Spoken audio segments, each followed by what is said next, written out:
Hello friends, my name is Shayla and today we are here to do the next episode of New and Notable. This is a series in which I talk about new-ish manga series. Some are brand new, some have been out just a tiny bit, and I kind of give my first impressions on all of these series so that you guys can kind of figure out what you want to pick up, what you don't want to pick up, and all those kinds of things. So let's go ahead and dive right in. The first one we're going to talk about is one that actually has 2 physical volumes out but has been publishing digitally for a while, and that is Living Room Matsunaga-san. Now this is an age gap romance in which we're dealing with a teenager named Miko, and Miko is moving into this boarding house because her parents moved, and so all of her friends were still in this one spot, and so she ends up moving into her uncle's boarding house with a bunch of grown adults, and Matsunaga-san is kind of like the boarding house manager. There's a 10-year age gap between the two of them. Miko's 17, Matsunaga-san's 27. His name's June, his first name at least. And so this is kind of about them getting to know one another and for them starting to have feelings for one another. This is definitely an age gap romance, and it has that boarding house setting. And this is one where this isn't going to be a series for everyone because Miko is 17 and he's 27. There's a 10-year age gap between the two of them, and some people just aren't very comfy with age gaps. This one really, especially in these first 2 volumes, is very innocent. The only thing, there's a confession of feelings, and then June tends to walk around without his shirt on because he just doesn't even think about it because he's been just kind of bachelor man for a long time. So that's about it when it comes to things other than them getting to know one another and talking. So I don't remember how things progressed, but things are still really quite innocent between the two of them at this point. From what I remember and what I've read at least the first 6 volumes of these. And there wasn't anything that gave me pause. Again, I do wish the target demographic on this one was not shoujo. I do wish it was josei just because of the age gap element. All in all, I do enjoy the series. The art style is really pretty, and I feel like they handle the age gap really well. They don't glamorize the age gap, at least to me. I feel like they talk about the problems that there would be and all those kinds of things. And it has some really fun, lighthearted moments. I love the other members of the boarding house. There they are on the back. And there's a cat involved. All of it is just really cute and really fun. So this is a series that, like I say, I've been recommending for a while, but now that it's publishing physically, I just wanted to take a minute to talk about it again and let you guys know that, yes, I think this one is worth the investment. If you're leery of the age gap at all, do try it out digitally. I believe Kodansha's sale where they're doing $1 for volume 1s is still going on, so you can definitely try it during that. I believe it was on the list. So maybe give it a try there, see how you feel, and if you enjoy it, you can start to pick it up physically or continue on digitally if you'd like. I think it's up to volume 7 out digitally. I don't think I've read the most recent one digitally. But yes, definitely check out Living Room Matsunaga-san. Next on this list is a brand new title that is out today, and that is Primitive Boyfriend. This was all sorts of controversial when they announced the license for this, and a lot of people were really upset because it's not a pretty boy on the cover of this manga. So I wanted to talk about this and my in-depth thoughts on this. So in this series, we have Kamigome, because it's not Kagome, it's Kamigome. I always have to think about it really hard. She is, a rough and tumble kind of girl. I'm not going to say she's a tomboy because she is very feminine and naturally very pretty, even though the art on the cover doesn't really give you that impression. She is approached by a lot of different guys at her school that all want to date her, but she doesn't have interest in any of them. She wants a man's man. And so this leads her to, she's working out in the rice fields because she's from a farming family. And she says, well, I might as well marry farming. And from there, a goddess appears and grants a wish for her companion. She says, well, you have all of these choices. Which one do you prefer? And she's like, no, you don't understand. All of these guys are wimps. I need a man's man. I need somebody who would protect me. And so she says, there's one soul attached to you, and I will make you travel through time and space to find them. And so she's transported back in time 2.5 million years and basically meets the less evolved form of man and is attached to this particular soul. Gari is what she calls him. And so from there, she gets to know this guy. He's very protective of her, protecting her from all of the wild animals and things. And as she gets to know him, she starts to really fall in love with his soul. It doesn't matter how he looks. And I love the message of that so very much. One thing that I was disappointed in this particular publish is that we really only get like the first 3 chapters, maybe 4 of this story, and then we get one of the one-shots from this particular mangaka.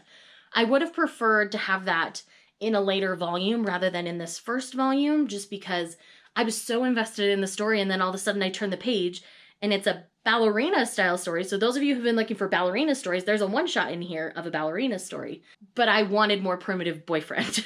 I was enjoying it so much that I just wanted more. So I was really sad that Seven Seas decided to do that with this first volume publish. I don't know if that's how they did it in Japan or not, but that's how they chose to do it here. And I was a little sad because I was so invested and really just... it kind of left you on a little bit of a cliffhanger. I was ready for another chapter, and I was so sad that I didn't have it. So, Primitive Boyfriend, like, gets an A+ from me. And I'm sure some of that stems from the fact that my high school mascot was a caveman. I really just enjoyed... I never thought it was weird, I guess. Some people might find this weird, but I really enjoyed this. I thought it was really sweet and really fun. So I think everybody should give it a try. I really was hesitantly optimistic about this, but I have loved this so far. It is so sweet, and I really love Kamigome's character a lot. I think she is fantastic, and I really, really enjoyed this first volume, and I will definitely be continuing on. The next one we are here to talk about is Something's Wrong With Us by Natsumi Ando. I read this first volume last month, and I really enjoyed it, but I had read it after I had already filmed my new and notable, so that's why it's in this video. We have this woman named Nao, and she wants to follow in her mother's footsteps, and so she wants to make Japanese sweets. Her skills are pretty good for her age, but they're not perfectly honed. And so she strives to work at the highest, high-end, best confectionery company, because that's who her mom worked for when she was young.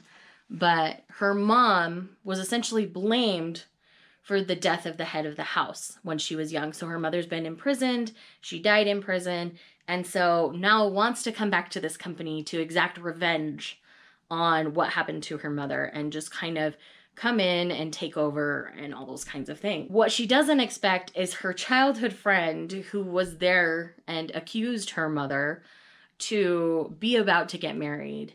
And so he says, you know, if you're serious, come back tomorrow. And they end up in a fake engagement. And because he doesn't want to marry the person his family has picked out for him. I think because he noticed who she was right away. That's just my own speculation here. She's now trying to become part of this household through this fake engagement, and I think he's trying to exact his own version of revenge on her. I don't know if he feels threatened because she is naturally very talented and thinks about the world of sweets very differently than he does. I can't remember. I just don't know yet. We're only one volume into the story. But the art is absolutely lovely. I really enjoy this. This is definitely going to be... There's a good panel for you. This is definitely that messy kind of enemies to lovers, and I'm just very invested in this. I think it's going to be fantastic, and I really just enjoy the direction it's headed. It has this slightly darker undertone to it. It's not light and fluffy at all, but it's got this dark depth to it, and I'm really interested to see where it's going to progress from here. So definitely keep this one on your radar if you're interested at all. Again, I believe you can get the first volume digitally through Kodansha's sale if you want to just try it out on a whim. But I love it. I will be continuing to collect this one physically. I love it so very much. Definitely recommend. And the last two I'm going to talk about, I will only be inserting pictures. So the first one you guys have heard me talk about a lot lately, and that is Not Your Idol. This is a new shoujo from Viz coming out in May, as long as publishing holds as it is. Who knows? The publishing world is kind of in flux right now, but Not Your Idol is scheduled to come out in May. Not Your Idol is a new suspense shoujo in which we're following a young woman who is an idol. And she's at a meet and greet for her group. I believe they're called the Pure Club. And she reaches out to this particular fan, and she ends up attacked rather than doing a handshake, as is how the meet and greet typically goes.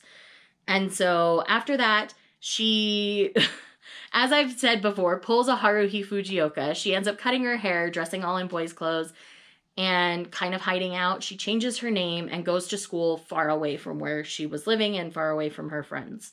So at school, she's very protective. She doesn't let anybody in. She's very bristly. She's doing it all to protect herself. But there's one young man who does take notice and tries to befriend her. And so things kind of escalate from there. That's all I'm going to say plot-wise about this particular manga. But the art is stunning. I absolutely adored the art. And the suspense factor in this one, it definitely has stalker elements to it because her captor was never found, and that's why she's been hiding out. So do be prepared for that. If you don't like those kinds of suspenseful stories, definitely don't go for this one. But I really love this. I really want everybody to read it. This is going to be a very slow release, I will warn you, because only 2 volumes are out in Japan right now. And we're just getting volume 1, so it could be 6 months to a year before we see volume 2. So I am going to warn you of that. So just be prepared for a long wait between volumes on this one. But I promise reading it is worth it. So if you can handle that longer wait, definitely pick this one up. It's going to be one I talk about a lot on this channel because I can't stop thinking about it. I read it 3 or 4 weeks ago, and I still think about it constantly. So this is definitely one that I think everybody should give a try and check out. And then last but not least on this list is one that will be physically publishing later this month. I did double check the publish on this particular one, and that is Perfect World. You guys have heard me talk about Perfect World on and off on this channel, but this is a josei manga in which we are following a young woman who gets reunited with her high school crush at a business meeting for work. What she doesn't know when she meets him, because they're sitting down, is that he is now paralyzed. He was a big basketball star when they were in high school, so he's got complexes about being in a wheelchair now because of his paralysis. But he is now an architect and strives to make wheelchair-friendly homes for other people in the wheelchair, who have paralysis and things. For other people in the community, I guess you could say. And so he wants to change how Japanese homes and Japanese businesses work so that people like him can more easily enjoy their life. And so it's about them reuniting, and things go from there. It does develop into a romance down the road, but you see the ups and downs. This manga does not pull its punches. You see his reality of being in a wheelchair. You see him with bed sores. You see him in pain. You see him doing everything he can to accomplish his work while dealing with his medical things. It is so well handled and so well done. This is a manga that everybody should be reading. Male, female, non-binary, everybody should be reading this. I really am very passionate about this one. I'm so glad it's getting a physical publish because I know some people just don't touch digital. But this is one that is so well done. I really enjoy it. There's potentially 10 volumes, but I think volume 10 is really going to have some side stories and extras. But the core story is told in the first 9, and I really loved the journey that was Perfect World. And I'm so glad the physical publish is coming out. So definitely put this on your pre-order lists. Definitely get this one in your hands. I promise you won't regret it. I am not the only one who feels this way about this particular manga. So yes, definitely give this one a read.